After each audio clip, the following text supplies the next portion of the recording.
Tara, himayin natin ang malupit na Q1 2026 financials ng PAL Holdings at ang mga matitinding bantang hinaharap nila. Silipin muna natin ang income, balance sheet at cash flow bago tayo dumako sa mga nakakababahalang travel risks. Grabe! Yung pasok ng taon, nakapagtala agad ang PAL ng tumataginting na 6.25 billion pesos na total comprehensive income. Ang laki ng inakyat, di ba? Siyempre, halos 44.9 billion pesos niyan galing mismo sa mga pasahero natin. Tumaas ng 11.66% ang kabuuang kita nila. Umabot ng 52.43 billion pesos, kaya kayang-kayang tabunan ng operating expenses. Solid din ang balance sheet nila. Yung 259.9 billion pesos na assets, milya-milya ang layo sa mga liabilities. Very healthy rin ang cash flow. May 16.46 billion pesos sila from operations, kaya sapat na sapat pambayad utang.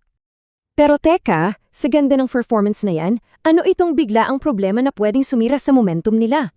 Nakadokumento mismo sa SEC filing nila, ang pinakamalaking sakit sa ulo ngayon ay ang tensyon sa gitnang silangan.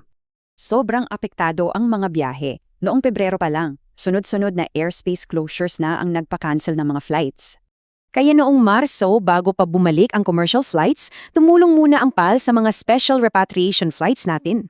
Dahil sa gulo, nagkaka-supply shock sa global energy market. Pumalo ng halos $120 per barrel ang langis.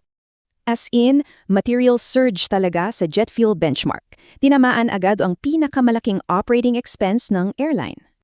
Kaya para makabawi sila, wala kaya nga nating asahan ang mas mahal na pamasahe at CAB-approved fuel surcharges.